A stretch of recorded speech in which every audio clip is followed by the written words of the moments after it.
Everyone, and welcome back to the Franchise Growth Show, where we talk with founders of franchise brands about what makes them different.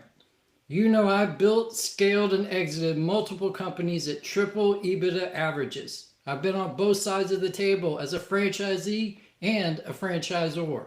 I've also worked inside private equity, doing due diligence on over $14 billion worth of deals. So I know what makes a business look good on paper and what makes it actually valuable when a buyer starts digging.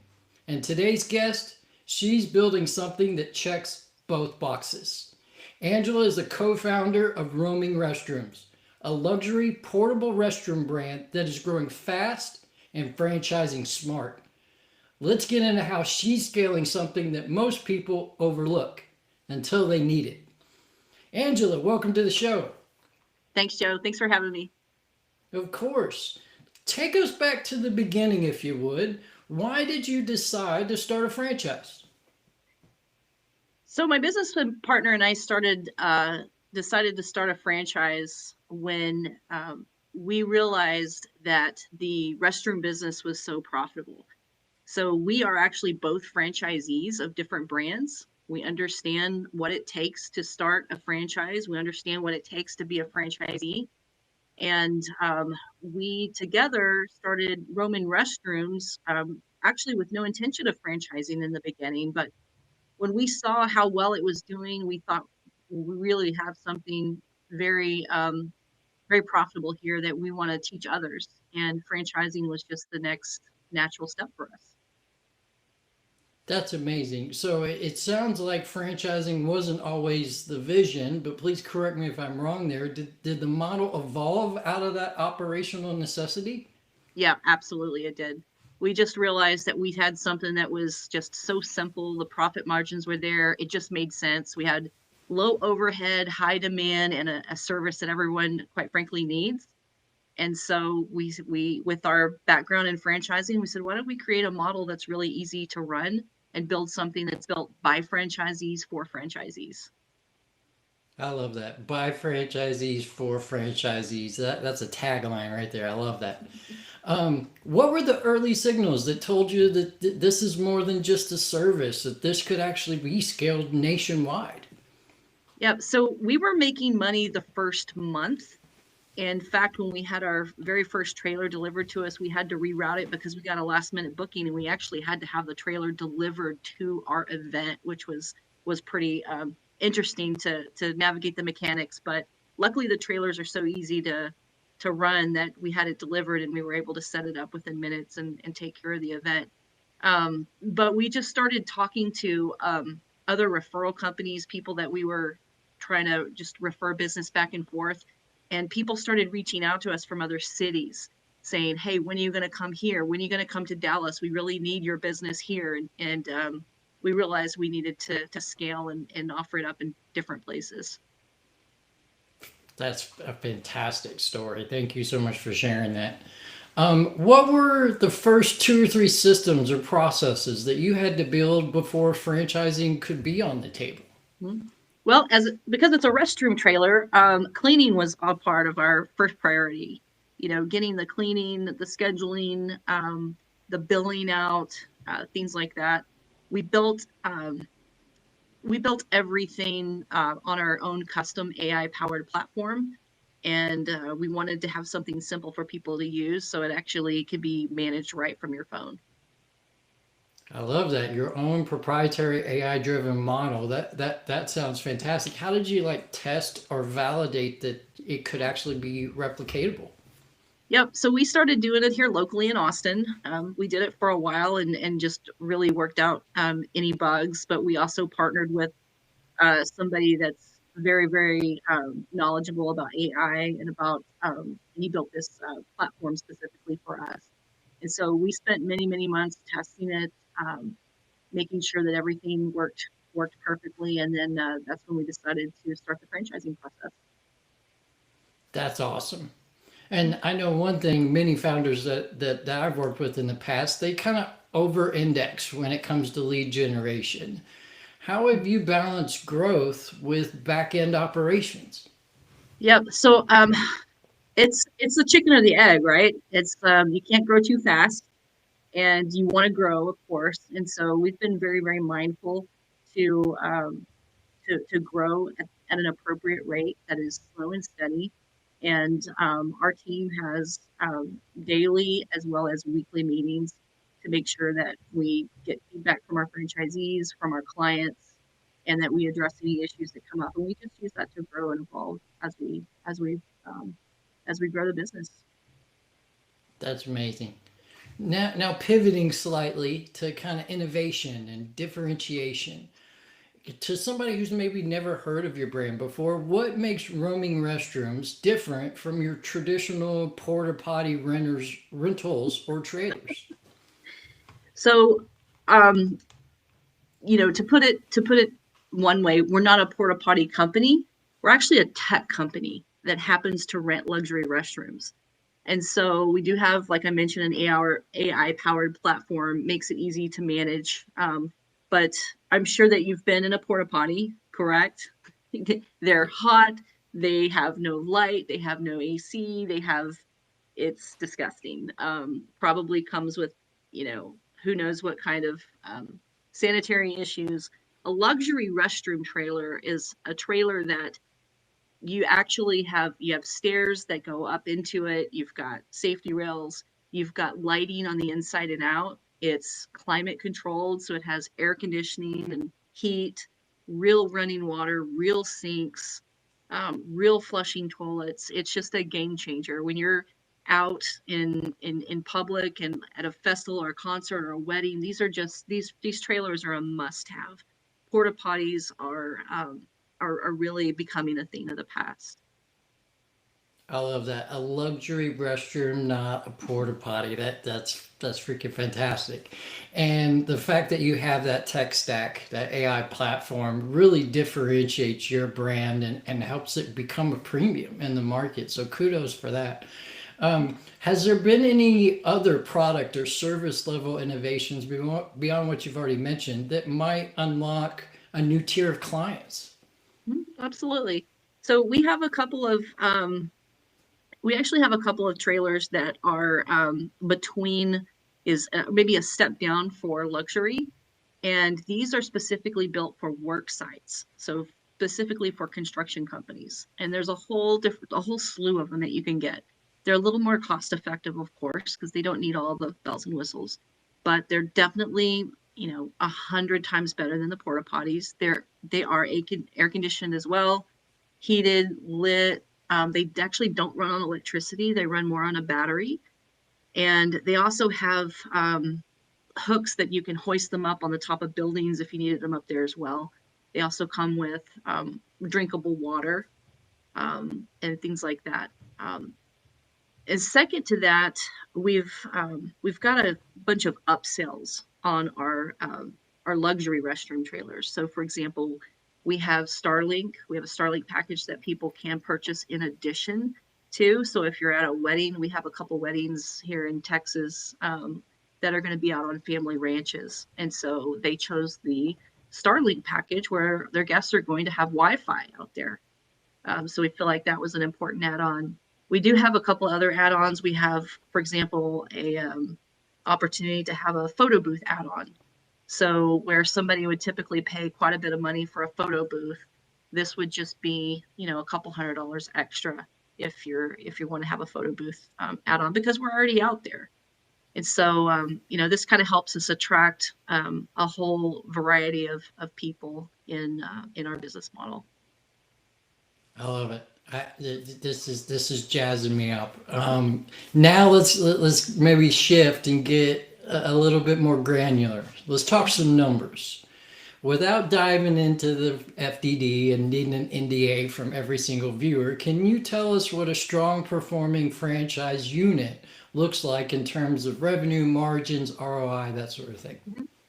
So, a great operator with just two trailers has the potential to have a gross revenue of roughly $10,000 to $15,000 a month. Now, this is assuming that these trailers are rented out every single weekend. Those are just for weekend rentals. A typical rental we are getting in the Austin, Texas area, and we found this to be pretty consistent in the rest of the country too, is roughly $1,800 to $2,300 per weekend. That's for a 3-day weekend. And so assuming that your trailers are rented out, your 2 trailers are rented out every weekend, that's roughly $16,000. Those are just top potential for 2 trailers. It's very lean, it's very simple, it's very scalable.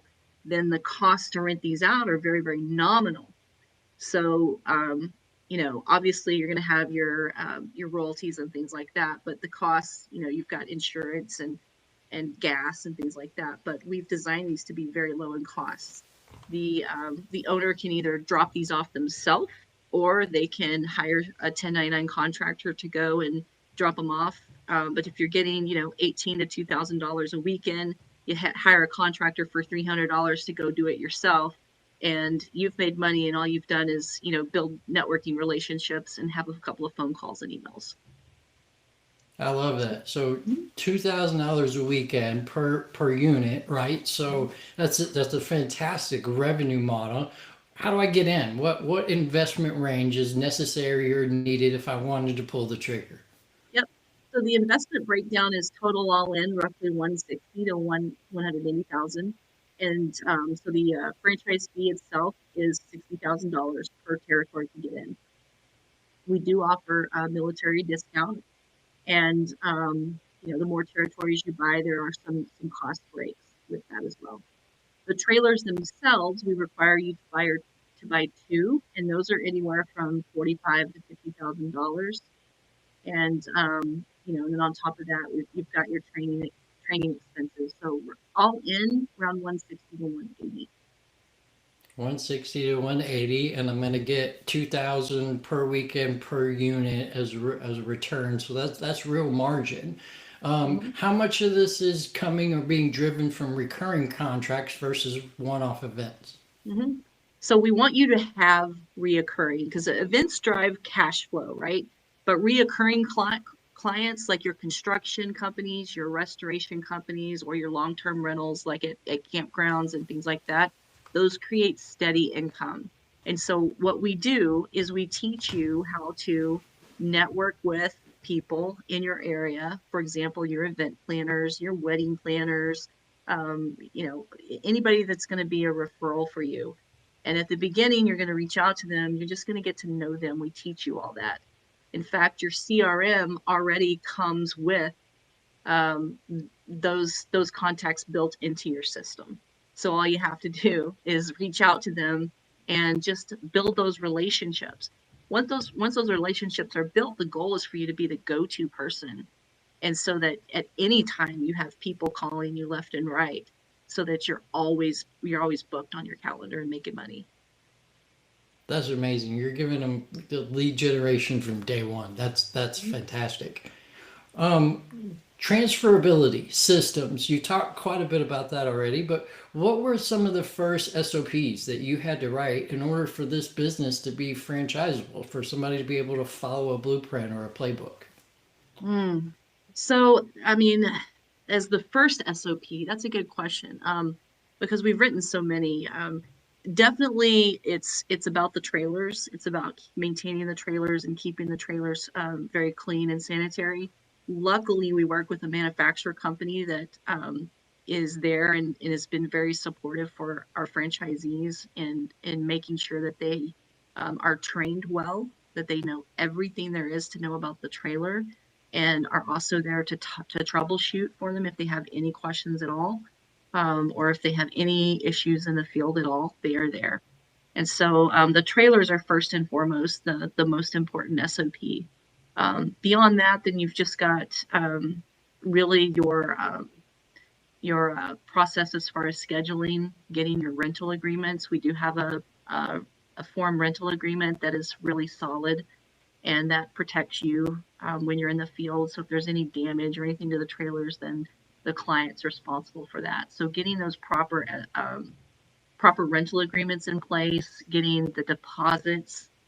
We do charge a 50% deposit. So even if we have weddings in 2026, which we already do, we can go ahead and take a 50% deposit for that. and it is a non-refundable deposit. And so really keeping up with all that, that's part of the platform. But we created SOPs around that so that nothing falls through the cracks. Everything's on your calendar. Your rental agreements actually are we have built-in DocuSign. So just by the click of a button, you can get those rental agreements out and signed and your deposit secured and in your bank. That's awesome. You've talked a lot about tools and systems and tech, specifically your AI platform. That's a lot of moving pieces. So, in your opinion, what do the operators lean on the most day to day for efficiency? It's going to be your platform. So everything's run from the platform, and including your email, your phone, your text messaging, all your communication systems, all your calendars, everything is run for the platform. And so it's just being very aware and checking your platform every single day, making sure that you've got, you're following up with leads, you've got your rental agreements out, you've got your drivers dispatched and things like that. That's going to be your number one, is that platform. Love that. Love that. Having been on the franchisor side myself, I know that there's a need for an ever evolving capability to pivot when need be and or improve if possible. So what's your cadence for updating those systems or keeping your playbook fresh? Yep. No, that's a really good question. So right now we're constantly checking in with our franchisees. We're constantly checking in and getting feedback from our clients, and we listen to that information. We have regular management calls, and we go through that feedback and say, okay, well, we can change this or we can update this. Overall, I feel like we've built a really good system that we're just going to keep building and building on top of. Love it. Love it. Moving over to you, the kind of the Mhm. founder shift. When you first created this company, how has your role changed or evolved since then, now that you're actually franchising and you have franchisees underneath you? Mhm. Yeah, I mean, the key is to build systems and processes. Those SOPs are the really the most crucial thing that you can do. And so, I went from doing it all to having us. We built systems so that others could do it. And so, my job right now is just to make sure our franchisees have everything they need to succeed. I love it. I love it. Having been there and walked in those shoes myself, I applaud you for all of that and putting the franchisees first. Has there been or did you at any point hit any kind of a mental wall? I mean, if you don't hit mental walls, then you might have bigger problems. I don't know, but I mean, of course, you're going to hit mental walls, and you just use that as an opportunity to build a door and bust through that wall, right? Definitely the moment you realize that it's bigger than you, it's actually really exciting and humbling at the same time. And that's when you have to lean in on those systems and your team, and just really buckle down and realize, this is just one step this is just one step and one hurdle I'm going to get through. I love mental walls because that just gives me the opportunity to get better and stronger. Love that mindset. Love that mindset, Angela. Not every brand is a great match for a potential franchisee, right? So, what are some of the ways that you vet and then once you select, support the new franchisees as they come into your Mhm. network? Yeah, that's a good question. So, in a nutshell, we're just looking for people who are great with customers. We're looking for people who really care about the client experience. We're especially looking for people who can follow a system. You don't need industry experience. You just need drive. You need hustle. You need grit, and you need to know how to follow a system. Um, so yeah, we're looking for people who want to be a part of a family, to be a part of a system, and also to have fun, right? Because that's the whole point. Let's make money and have fun. Love it. If we can do both, we're having a great day, right? Exactly.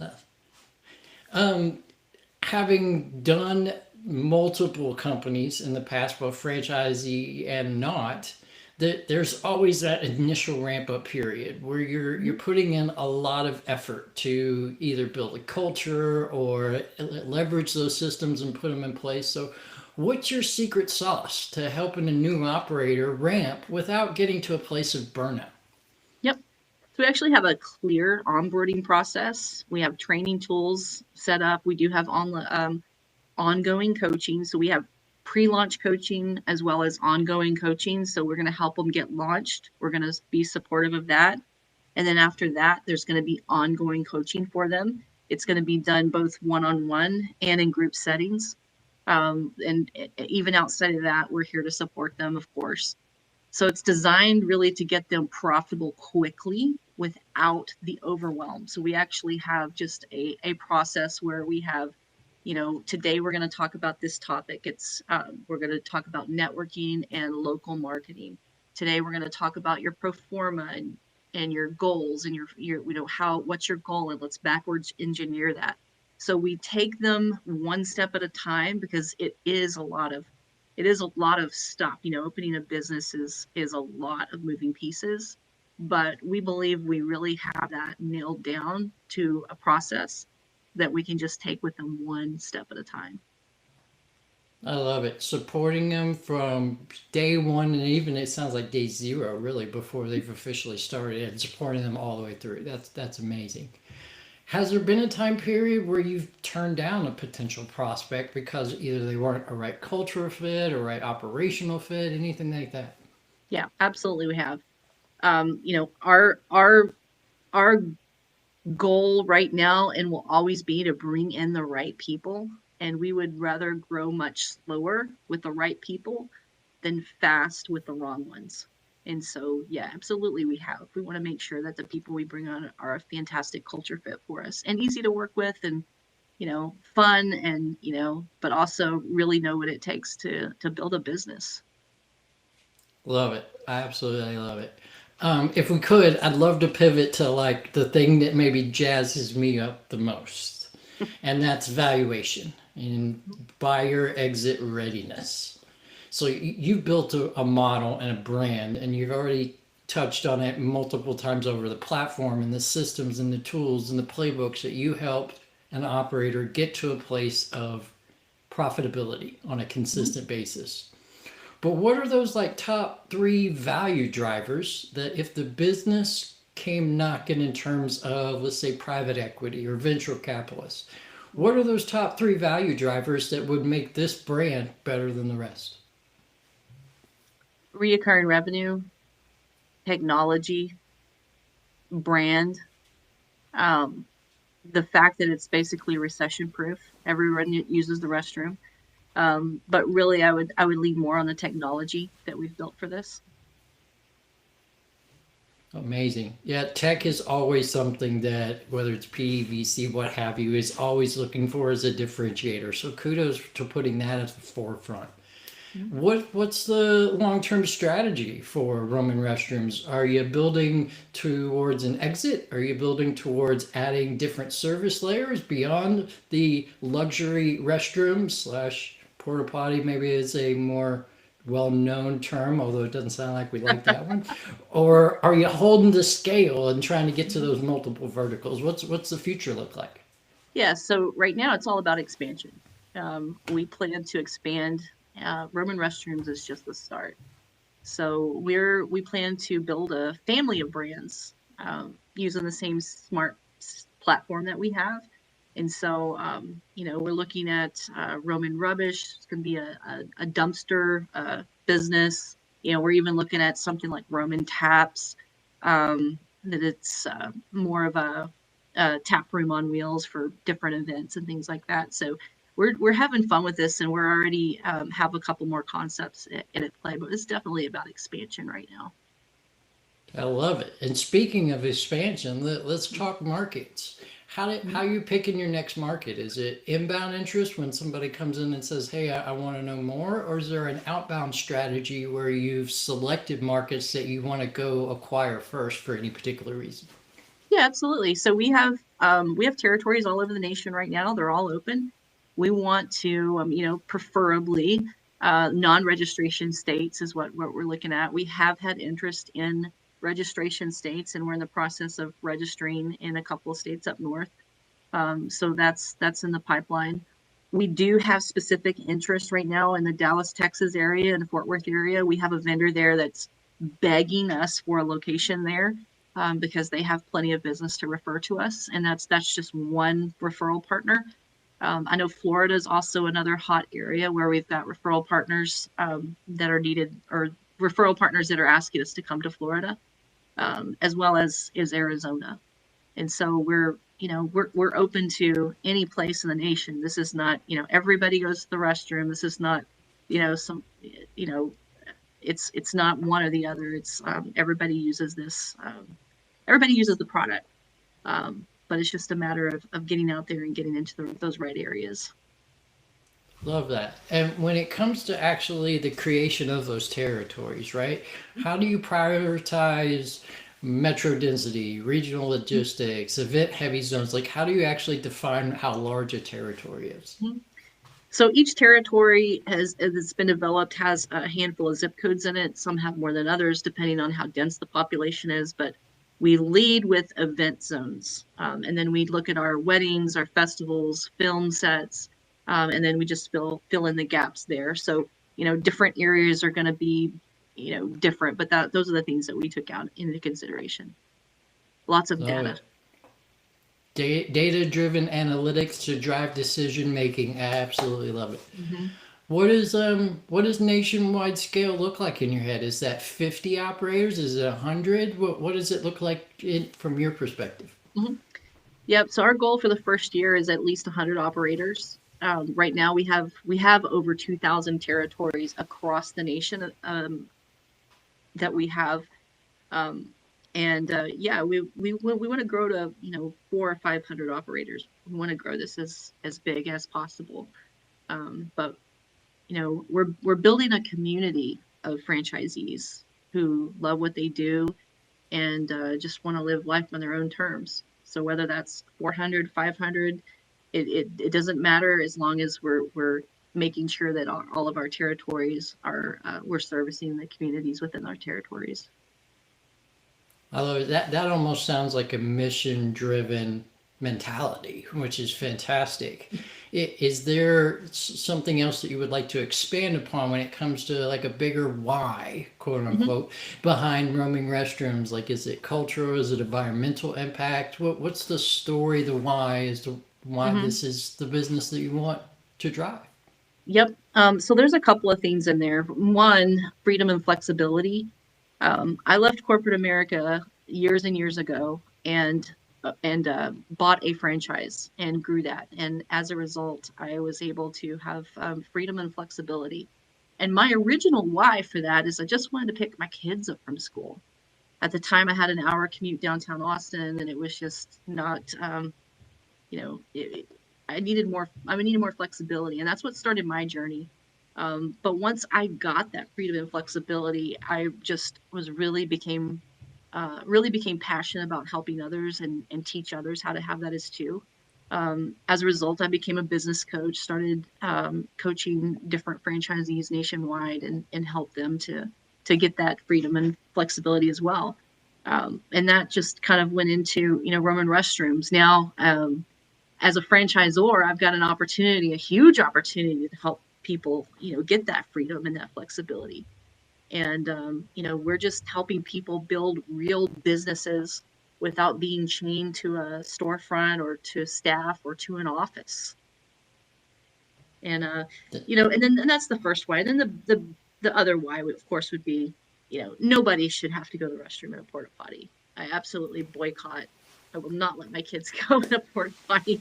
We are too evolved in a society to be okay with a porta potty. Anytime you're out and you're spending money and you're trying to enjoy yourself, or you're at a festival or you're with the kids, why? Why? So yeah, that's probably my second biggest why is down with the porta potties. Let's step it I up. love it. No more porta potties. No more. We need to get one of those, Yeah. whatever. Anyways, what is It sounds like you're in this for the long haul, which is amazing. So, what's the legacy that you're looking or aiming to create through this brand for yourself, your family, the next generation, whatever it may be? Mhm. Yeah, so I mean, we're just looking to take something that's so simple and build it smart and change lives. We're proof that innovation and heart can coexist, even in the restroom industry. And really, probably the biggest legacy, just, I want to see families grow and I want to see them have more time together. And I want to see, other people have legacies and make legacy money to hand down to their generation and things like that. But, I also want to see us move away from these porta potties and just really have more modern, clean, and higher standards when it comes to, being outdoors and being around our community. We deserve better as a society. Kudos for that. That is a legacy that lasts. Kudos to that. You have done something that many people might fear is near impossible. You've taken a company, you've created a brand that has support and tech and systems and all of this stuff. And if they wanted to do that, there's a lot of fear factor out there. So, in your opinion, what is the thing that most founders get wrong when they try to franchise maybe too early? Hmm. Yeah, the biggest thing is rushing and building too fast. We want to build something steady. We want to build something with the right people and with the right systems in place, so that we can start, build on success from day one. We're not trying to build this and rush it and just build this huge, a humongous thing. I think that's definitely a mistake a lot of people do make. We're also keeping our operations very, very lean, and we're teaching our franchisees to operate very, very lean. Love it. Love it. And having kind of been in the shoes where you're in the day to day, you're in the grind, right? You're in operator mode, but now you want to create a franchise brand, you do have to have a mindset shift, right? So, what is the mindset shift that helped you go from operator to builder? Oh, I love mindset. Now you're speaking my language, Joe. I love mindset. I could talk all day about mindset. How long is our call? As No. long as you want it to be. Operator to builder. Well, first and foremost, you have to think about systems. You have to have those systems in place. Think systems, not tasks.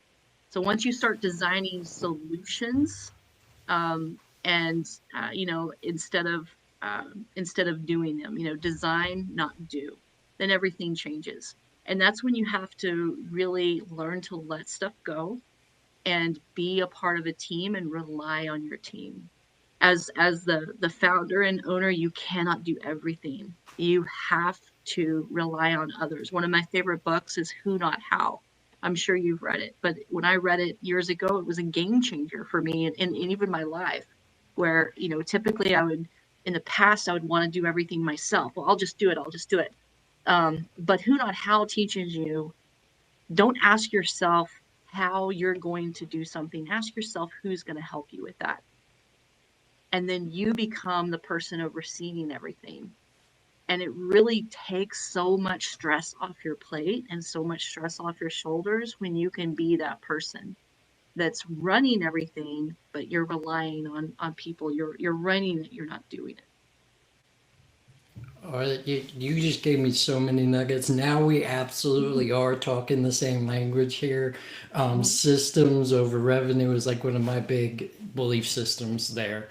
mhm, But you said something that I've repeated over and over again to founders, and I'd love just to kind of double down on that if that's okay.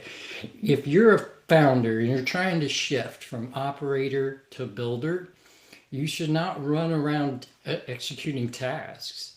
mhm. And I'm going to use Angela's word here for a second. You should run around and pretend you're an owl. Just run around to everybody going, who, who, who, who, who, who.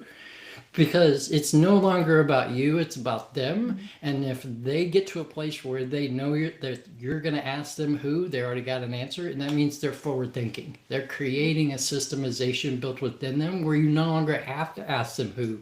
They're going to come to you and tell you who. So, you who.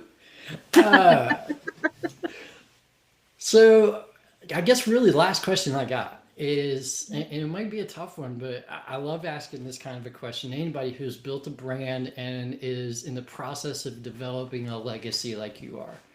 And that is, I've asked myself this so many times, and like every time I either ask myself or I get asked, it seems like the answer changes as well. So don't feel like you're stuck to this particular answer forever either. But if you could go backwards in time and you could start over, same idea, same market, would there be anything that you would do differently? And if so, what? Ooh, that is a tough question, Joe. Would I do anything differently? I don't know if I would do anything differently. I'm sure there's got to be something. You know, since day one, I knew we were building something very, very special. What I did do that I'm really proud of, that I think a lot of people maybe don't think to do, is I took a lot of pictures. I took a lot of pictures of behind the scenes. Me and my business partner, we love to whiteboard. I took a lot of pictures of that. Like, we would get up at 6 o'clock every single morning and have a meeting. It's just massive hustle and grind. I don't know if I would do anything different, but if I had to say one thing, it's really document every process, every note, everything you do, because it does become your playbook. And the playbook becomes your brand. And so, just really having a place to, document all that stuff is really helpful. But I mean, there's no such thing as a bad idea. There's bad execution. But from the very, very beginning, we knew we were building something very, very special. And because my co-founder and we've built businesses before, we really knew that, and we were really mindful of documenting everything with day one. But I think the biggest thing is your SOPs and your documentation and your processes. I love the advice you just gave, and it's almost like a math formula. Write it down, because when you write it down, it becomes a playbook. Once you have the playbook, that becomes your brand. This Yep. plus this equals this. I love that. I love that. Angela, this was beyond powerful. This was day changing, life changing in many, many different ways. You are showing that operational excellence plus intentional scale can create a franchise model that is out there to last. So, to our listeners, if you are trying to go from founder led to system led, you should have already been, but feel free to rewind and take notes on this one, because Angela dropped some bombs. This is how you build something that people want to own and someday buy. Let's build strategically. Angela, thank you so much for being on. We appreciate you so much, and can't wait to have your co-founder on a future episode as well. Maybe all three of us can do one together or something. Sounds good. Thank you so much, Joe. We appreciate your time. Thank you. Thank you, everybody. Have